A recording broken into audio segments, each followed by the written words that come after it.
Hello students, welcome back.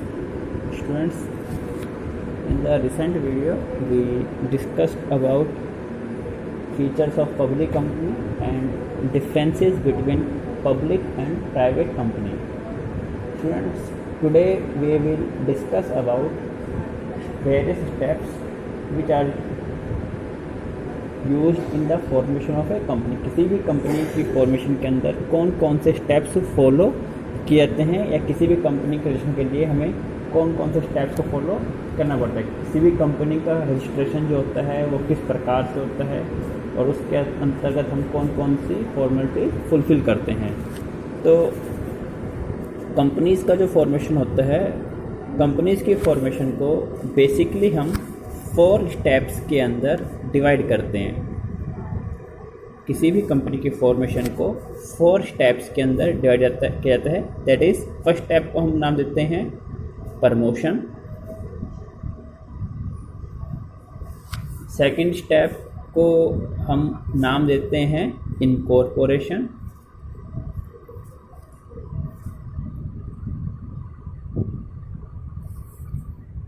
Third step is named as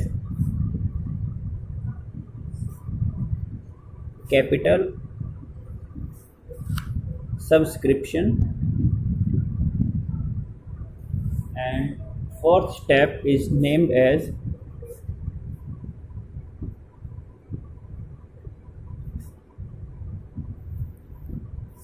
commencement of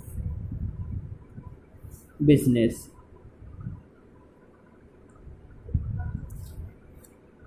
बेटा, company के formation के अंदर broadly इन 4 steps को कंसिडर किया जाता है। कौन कौन से? Promotion, incorporation, capital subscription and commencement of business certificate. Company आपको हमने बताया था कि कंपनी आपकी 2 तरह की होती है, एक होता है पब्लिक कंपनी और एक प्राइवेट कंपनी। तो पब्लिक कंपनी के केस के अंदर ये चारों ही स्टेप आप फॉलो करते हैं। इन केस ऑफ पब्लिक कंपनी जो होती है उनकी फॉर्मेशन के दौरान ये चारों ही स्टेप्स आपने फॉलो करने होते हैं। While in case of private company case में ये चारों स्टेप्स फॉलो नहीं करते। प्राइवेट कंपनी केस में only first 2 steps are followed.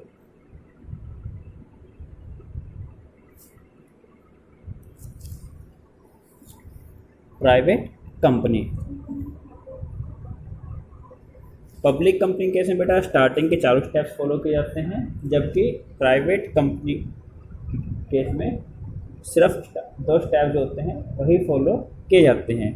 अब बात आती है कि इनका मतलब क्या होता है। कोई भी पब्लिक कंपनी जो है, प्राइवेट कंपनी जो है, वो इनकॉर्पोरेशन के जस्ट बाद अपनी बिजनेस एक्टिविटीज़, बिजनेस ऑपरेशन को स्टार्ट कर सकती है, जबकि पब्लिक कंपनी को इनकॉर्पोरेशन करवाने के बाद कैपिटल का सब्सक्रिप्शन करना पड़ता है और उसके बाद कमेंसमेंट और बिजनेस का सर्टिफिकेट ऑब्टेन करना पड़ता है। उसी के बाद ही कोई भी पब्लिक कंपनी है वो अपनी एक्टिविटीज़ को स्टार्ट कर सकती है। तो सबसे पहले हम बात करते हैं कि what is meant by promotion of A company.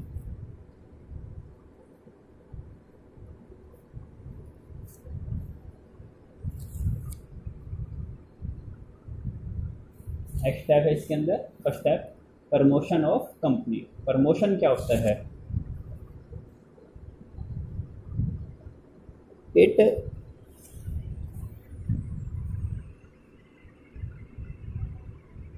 refers to some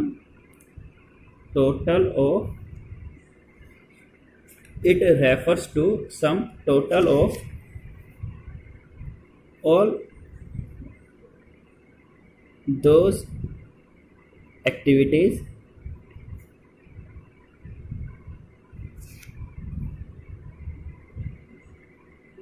which are necessary to bring a company into existence. It refers to sum total of all those activities which are necessary to bring a company into existence. कोई भी company जिसका कोई अस्तित्व नहीं होता तो उस company को उसके अस्तित्व में लाने के लिए कंपनी को हमने एक लीगल पर्सन का नाम दिया जिसका फॉर्मेशन लॉ की तरह होता है। तो किसी भी कंपनी को एक लीगल फॉर्मेशन देने के लिए, एक उसके अस्तित्व में लाने के लिए जितनी भी एक्टिविटीज़ की जाती है उन सभी एक्टिविटीज़ के एग्रीगेट को क्या बोलते हैं हम? प्रमोशन। क्या बोलते हैं उसको हम? Promotion.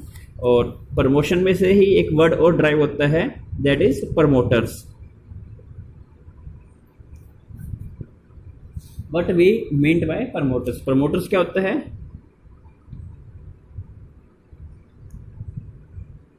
Promoters refers to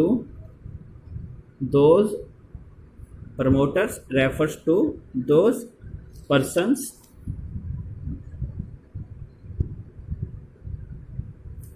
who bring the company into existence. Who bring the company into existence, या फिर हम कह सकते हैं promoters refers to those persons who carry out promotional activities. किसी भी कंपनी को उसके अस्तित्व में लाने के लिए जो व्यक्ति एफर्ट्स करते हैं क्या बोलते हैं उनको हम? प्रमोटर्स बोलते हैं। प्रमोटर्स या फिर हम इसको हम ये भी कह सकते हैं किसी भी कंपनी के अंदर उस कंपनी के जो शुरुआती फाउंडर मेंबर्स होते हैं, जो उस कंपनी की नींव रखते हैं, उसे हम क्या बोलते हैं? उस कंपनी के प्रमोटर्स बोलते हैं, जिन्होंने उस कंपनी का नींव रखी है, जो उस कंपनी के मेन संचालक मंडल के सदस्य होते हैं। क्या बोलते हैं उसको हम? प्रमोटर्स। अब बात आती है इसके अंदर प्रमोशन के अंदर ही, what are the stages of promotion? Stages of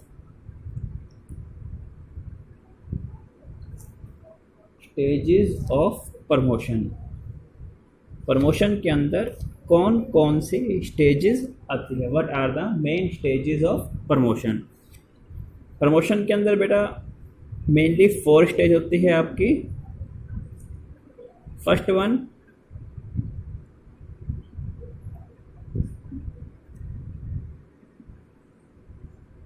developing an idea, second one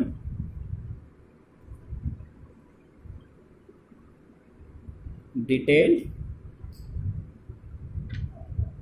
investigation, third one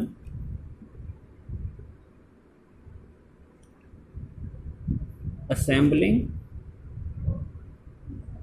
various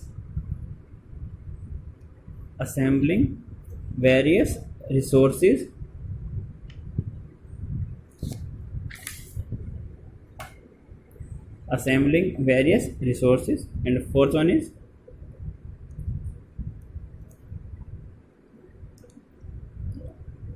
financing the propositions.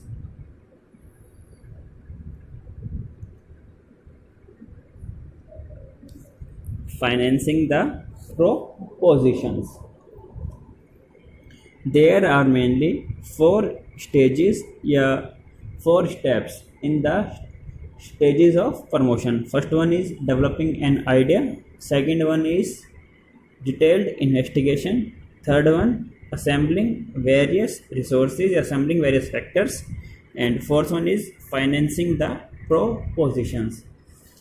इसमें बेटा सबसे पहले आता है डेवलपिंग एन आइडिया। बड़े से बड़ा कारोबार, बड़े से बड़े बिजनेस एक छोटे से आइडिया से स्टार्ट होता है कि what we want to achieve, what type of business we want to perform. हम किस चीज़ का कारोबार बनाते हैं, किस चीज़ का व्यापार बनाते हैं। बड़े से बड़ा कारोबार जो होता है एक छोटे से आइडिया पे होता है कि ऐसा क्या किया जाए, किस चीज़ का कारोबार किया जाए, किस वस्तु का निर्माण किया जाए जिससे अधिकतम लाभ अर्जित किया जा सके।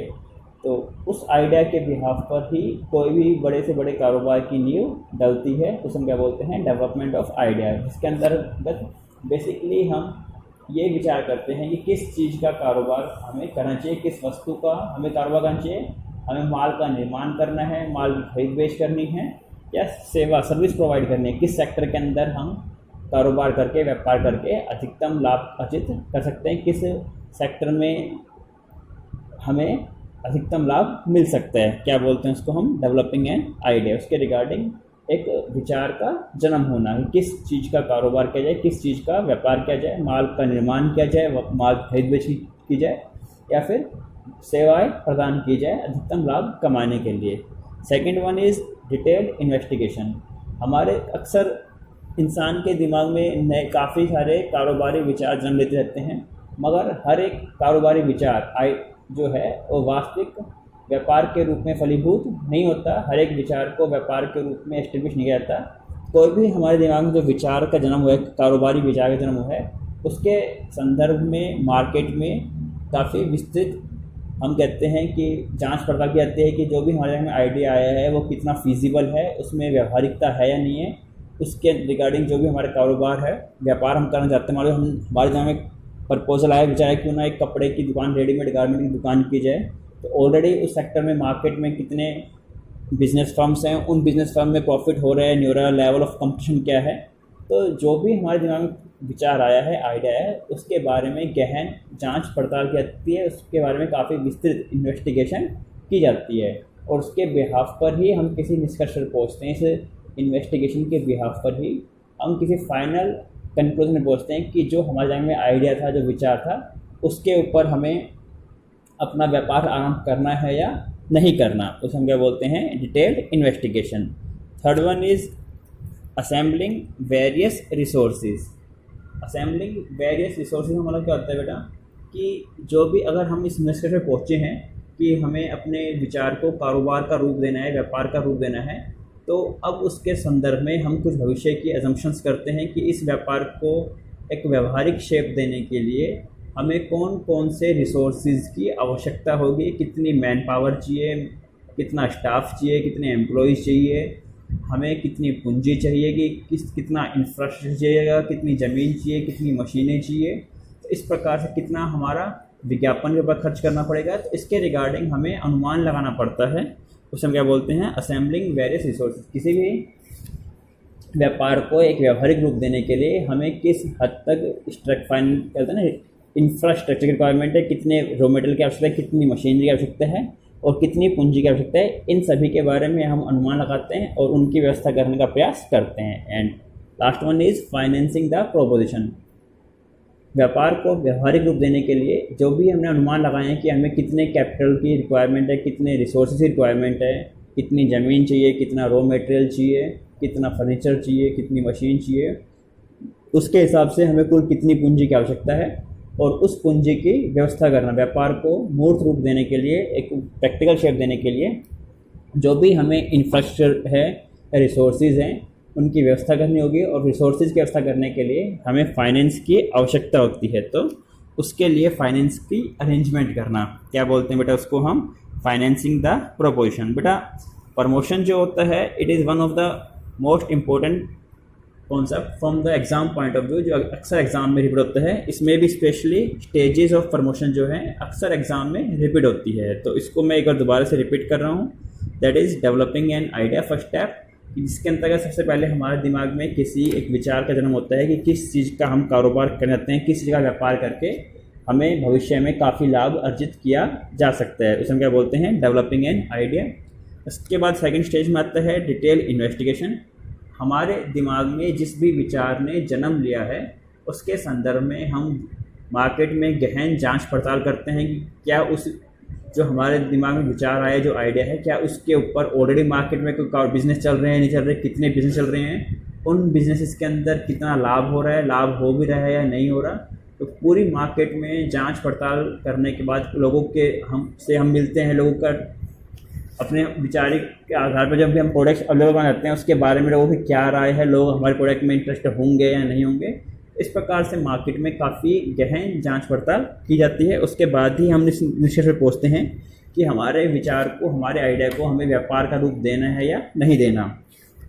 थर्ड होता है इसके अंदर असेंबलिंग वेरियस रिसोर्सेज। इसके में क्या होता है कि जो भी हमने व्यापार करने का फैसला किया है, उस व्यापार को मूर्त रूप देने के लिए हमें कुल कितने संसाधनों की आवश्यकता है और कौन कौन से संसाधनों की आवश्यकता है। कितनी ज़मीन चाहिए, कितना बिल्डिंग चाहिए, कितना इंफ्रास्ट्रक्चर चाहिए, कितनी मशीन चाहिए, कितनी रॉ मटेरियल चाहिए, कितनी हमें मैन पावर चाहिए, कौन कौन से संसाधनों की हमें आवश्यकता पड़ेगी।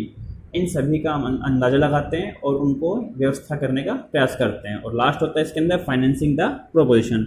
बिजनेस को व्यावहारिक रूप देने के लिए जो भी हमें रिसोर्सेज की आवश्यकता होगी, उन रिसोर्सेज की व्यवस्था करने के लिए हमें कुल कितनी कैपिटल चाहिए और उस कैपिटल की व्यवस्था हम कहाँ से करेंगे, इसके बारे में जो भी हम एक्टिविटीज़ करते हैं वो किस में आता है, financing the proposition. So students, it is the first stage of registration of company, that is promotion.